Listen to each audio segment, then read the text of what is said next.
Assalamualaikum warahmatullahi wabarakatuh. Perkenalkan, nama saya Irfan Musyafa, NPM 19110210058. Saya perwakilan dari kelompok 8, ingin menjelaskan materi yang akan kami sampaikan. Tetapi sebelum kami menjelaskan materi yang kami sampaikan, izinkan saya memperkenalkan teman-teman saya terlebih dahulu. Yang pertama yaitu ada Aris Setia, yang kedua ada Emra Zakah, yang ketiga ada Nahyatun Nafsiyah, dan yang keempat ada Naufalia Fauzianti. Baiklah, mungkin ini saja akan kami lanjutkan. Silakan cek sekarang. Assalamualaikum warahmatullahi wabarakatuh. Perkenalkan, nama saya Aris Danovanto. Di sini saya akan mempresentasikan tentang sifat perseroan. Yang pertama yaitu karakteristik perseroan. Perseroan memiliki kelebihan dan kekurangan.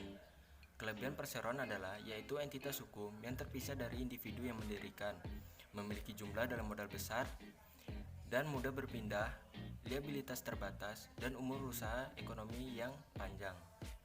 Sedangkan kelemahan dari perseroan adalah pemilik terpisah dari manajemen, adanya pajak ganda atau dividen, dan adanya biaya regulasi. Kita bisa ambil contoh dari PT Pertamina. PT Pertamina memiliki banyak modal besar, mudah menghimpun dana dari investor, dan memiliki umur usaha yang panjang karena adanya badan hukum yang jelas, serta keberlangsungan perusahaan tidak bergantung pada pemilik.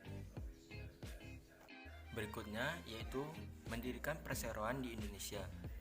Langkah pertama dalam mendirikan perseroan adalah seluruh pendiri perusahaan menandatangani akta pendirian perusahaan di hadapan notaris. Kemudian notaris akan memasukkan berkas pendaftaran ke kantor Menteri Hukum dan Hak Asasi Manusia. Selanjutnya ada ekuitas pemegang saham. Ekuitas dalam perseroan disebut dengan ekuitas pemegang saham.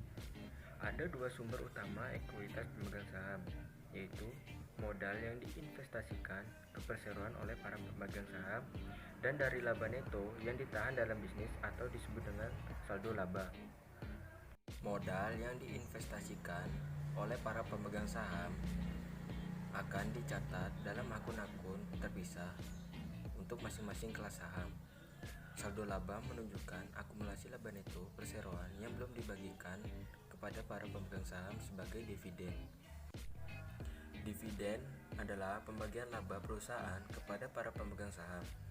Saldo laba yang tidak ditahan atau tidak dibagikan sebagai dividen disebut dengan saldo laba untuk kegiatan usaha. Laba neto dapat meningkatkan saldo laba, sebaliknya rugi neto dapat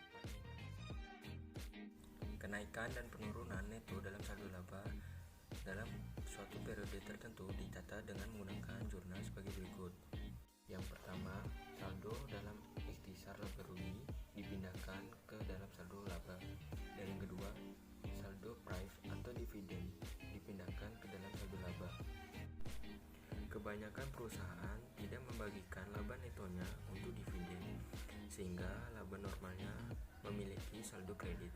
Namun, saldo debit, saldo laba mungkin saja terjadi. Saldo debit dalam saldo laba disebut sebagai defisit. Sekian presentasi dari saya akhiri. Wassalamualaikum warahmatullahi wabarakatuh. Assalamualaikum warahmatullahi wabarakatuh. Nama saya Emra Zakah Fitrah Mayudi, NPM 191021040. Karakteristik saham. Karakteristik saham dibagi menjadi 4 bagian. Yang pertama, modal dasar. Modal dasar adalah modal yang dituliskan dalam akta pendirian saham. Selanjutnya, modal distor. Modal distor adalah setiap lembaran saham yang diterbitkan kepada para pemegang saham. Selanjutnya, saham beredar.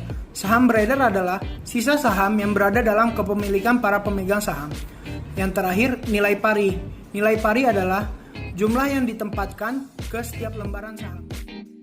Jenis saham. Jenis saham menurut Undang-Undang Perseroan Terbatas dibagi menjadi 5 bagian. Yang pertama adalah saham dengan hak suara atau tanpa hak suara. Yang kedua, saham dengan hak khusus untuk mencalonkan anggota dewan direksi atau anggota dewan komisaris. Yang ketiga, saham setelah jangka waktu tertentu ditarik kembali dan ditukar dengan klasifikasi saham yang lain. Yang keempat, saham yang memberikan hak kepada pemegang untuk menerima dividen lebih dahulu dari pemegang saham klasifikasi lain. Yang kelima, saham yang memberikan hak kepada pemegangnya untuk menerima terlebih dahulu dari pemegang saham klasifikasi lain atas pembagian sisa kekayaan perseroan dalam likuidasi. Hak-hak utama yang mengikuti kepemilikan para pemegang saham adalah: yang pertama, hak untuk memberikan suara; yang kedua, hak untuk mendapatkan laba; dan yang ketiga, hak untuk mendapatkan bagian dari aset dan likuidasi. Selanjutnya ada penerbitan saham. Penerbitan saham dibagi menjadi dua bagian, yaitu saham tanpa nilai pari dan saham harga premium. Saham tanpa nilai pari adalah saat saham tanpa nilai pari diterbitkan, kas didebit dan seluruh hasil yang diterima dikreditkan ke akun saham biasa. Beberapa negara, misalnya Amerika Serikat, mengharuskan seluruh hasil yang diterima dan penerbitan saham tanpa pari dicatat sebagai nilai yang tertera pada lembar saham. Saham harga premium. Jika saham yang diterbitkan pada harga di bawah atas nilai parinya, maka disebut saham premium. Kelebihan jumlah yang dibayarkan atas nilai pari merupakan bagian dari total investasi para pemegang saham perseroan. Harga jual saham yang ditetapkan oleh perseroan tergantung pada berbagai faktor. Yang pertama adalah kondisi keuangan, catatan perorangan, dan catatan dividen. Yang kedua adalah harapan investor terhadap kemampuan perseroan menghasilkan laba optimal. Yang ketiga adalah kondisi dan prospek bisnis dan ekonomi secara umum. Selanjutnya akan dilanjutkan oleh teman saya, yaitu Irfan Musyafa. Assalamualaikum warahmatullahi wabarakatuh. Perkenalkan, nama saya Irfan Musyafa, NPM 19110210058. Sini saya akan menjelaskan tentang akuntansi untuk dividen. Dalam hal ini dibagi menjadi dua, yaitu dividen kas dan juga dividen saham.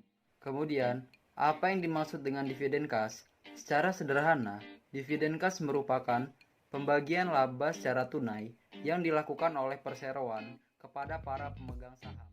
Bagaimana cara kita untuk membayar dividen kas? Ada 3 faktor atau 3 kondisi yang harus kita penuhi.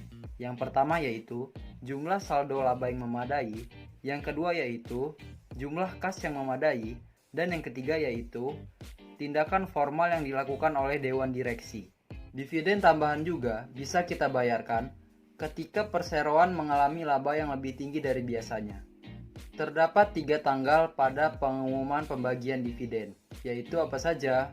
Yang pertama yaitu tanggal pengumuman, yaitu pada saat dewan direksi secara resmi mengesahkan pembayaran dividen. Yang kedua yaitu tanggal pencatatan, yaitu pada saat perseroan menentukan pemegang saham yang akan menerima dividen. Yang ketiga yaitu tanggal pembayaran, yaitu tanggal pada saat perseroan akan membayar dividen kepada para pemegang saham yang memiliki saham pada saat tanggal pencatatan. Kemudian lanjut yaitu dividen saham.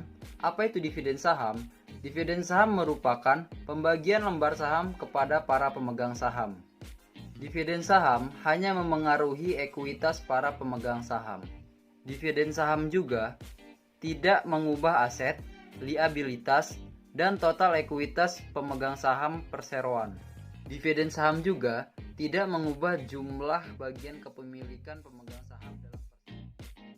Baiklah, selanjutnya akan dilanjutkan oleh teman saya, yaitu Nahiyatun Nafsiyah. Kenalkan, nama saya Nahiyatun Nafsiyah, NPM 1911021020. Di sini saya akan menjelaskan tentang transaksi saham treasury. Saham treasury adalah saham yang diterbitkan oleh perusahaan dan dibeli kembali oleh perusahaan. Dalam perseroan, perusahaan dapat membeli kembali sahamnya dengan beberapa alasan. Yang pertama, saham itu untuk dijual kembali kepada karyawan. Yang kedua, saham itu untuk diterbitkan kembali sebagai bonus untuk karyawan.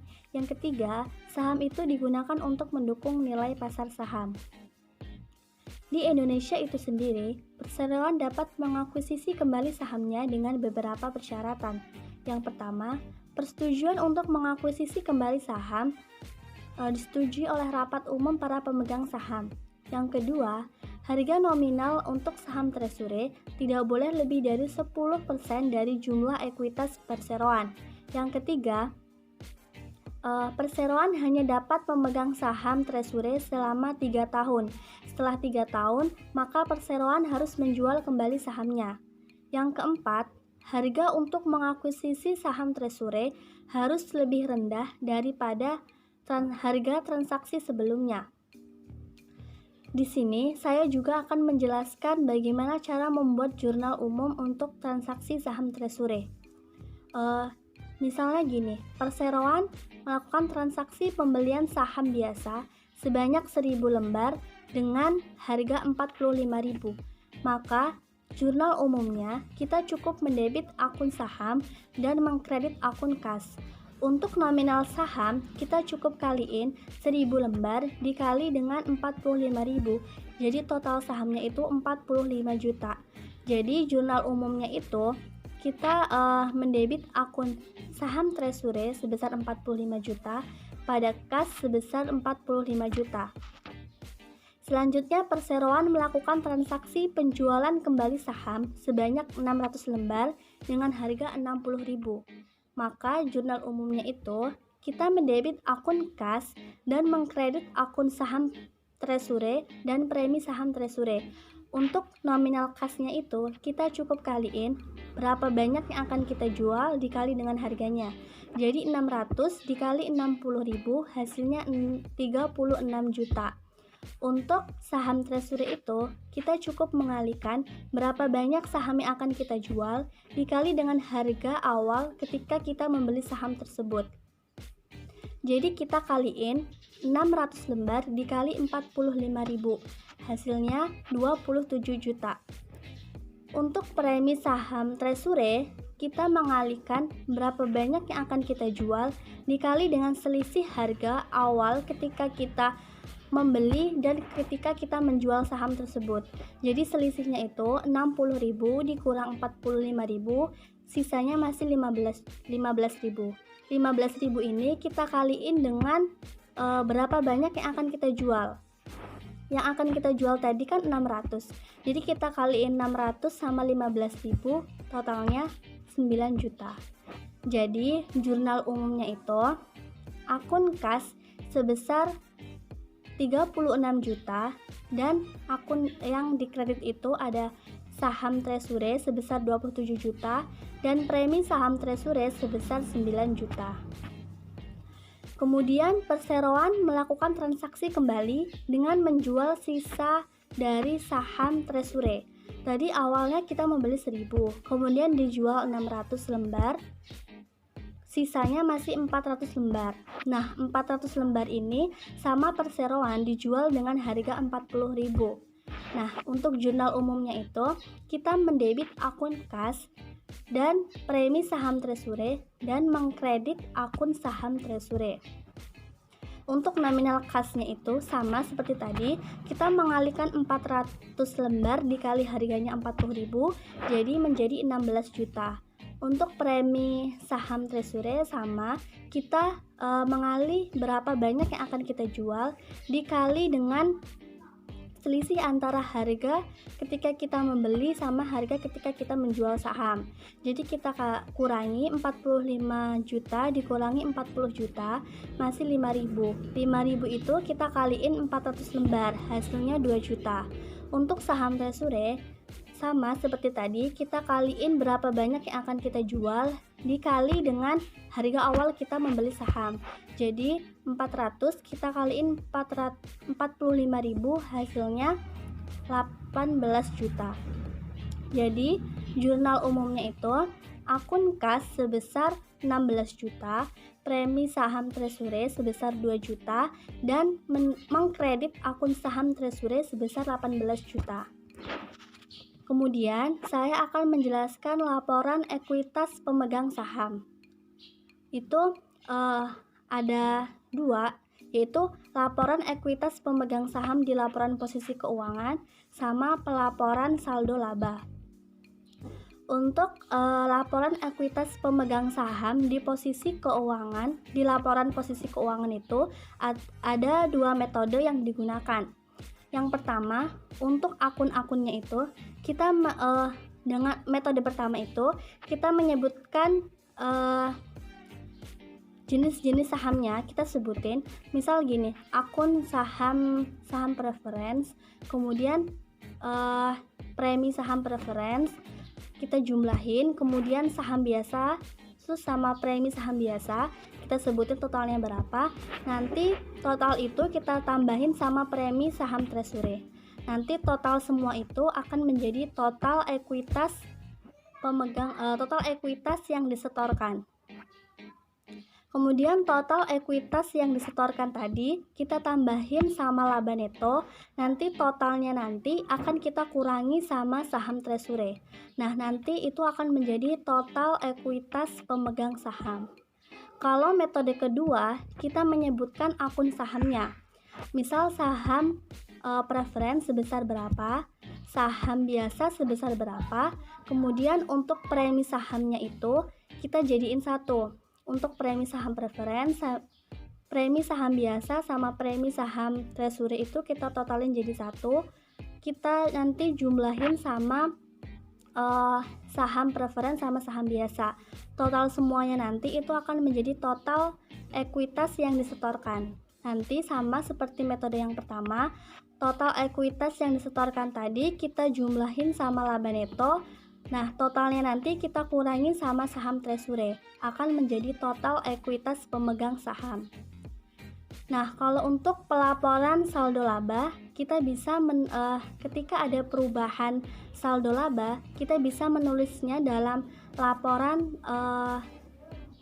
saldo laba yang dipisah atau laporan ekuitas pemegang saham. Untuk akun-akun yang berada di dalam laporan saldo laba itu kita menyebutkan saldo awal 1 Januari misalnya berapa, nanti laba netonya nanti kita kurangi sama dividen. Nah, pengurangan dari laba neto sama dividen tadi akan menjadi kenaikan saldo laba. Nanti kenaikan saldo laba itu kita jumlahin sama saldo awal, nanti akan menjadi saldo akhir 31 Desember. Materi selanjutnya akan dijelaskan oleh teman saya yang bernama Novalia Fauzianti. Kepadanya dipersilakan. Assalamualaikum warahmatullahi wabarakatuh. Nama saya Novalia Fauzianti, NPM 191 102 102 6. Di sini saya akan menjelaskan tentang pemecahan saham. Pemecahan saham adalah ketika perseroan mengurangi nilai pari atau nilai yang tertera dari saham biasa dan menerbitkan sejumlah tambahan saham secara proporsional. Saat saham dipecah, pengurangan nilai pari atau nilai yang tertera mempengaruhi seluruh saham, termasuk saham yang sudah diterbitkan, saham yang belum diterbitkan, maupun saham treasury. Tujuan utama dari pemecahan saham itu sendiri adalah untuk mengurangi nilai pasar per lembar saham. Biasanya, pemecah saham hanya mengubah nilai pari dan jumlah saham yang beredar, sehingga tidak ada pencatatan ayat jurnal. Selanjutnya adalah analisis dan interpretasi keuangan laba per saham. Laba neto biasanya digunakan oleh investor dan kreditor dalam mengevaluasi profitabilitas perseroan. Namun, laba neto itu sendiri seringkali sulit digunakan dalam membandingkan perseroan dengan ukuran yang berbeda. Oleh karena itu, profitabilitas perseroan seringkali menyebutnya dengan laba per saham.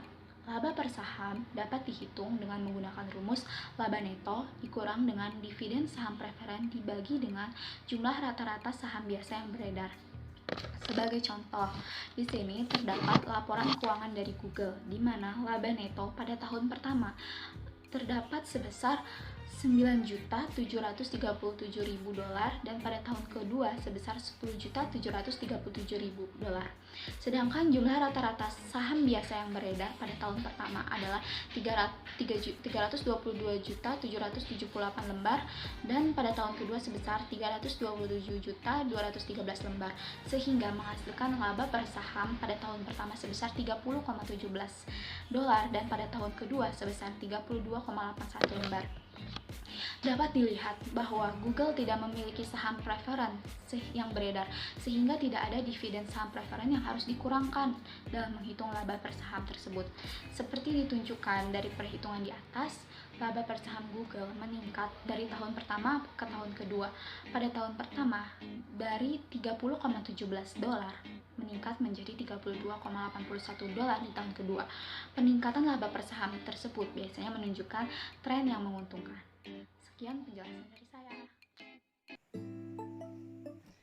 Baiklah, mungkin itu saja yang dapat kami sampaikan. Mohon maaf apabila ada salah dan kekurangan. Kami akhiri. Wassalamualaikum warahmatullahi wabarakatuh.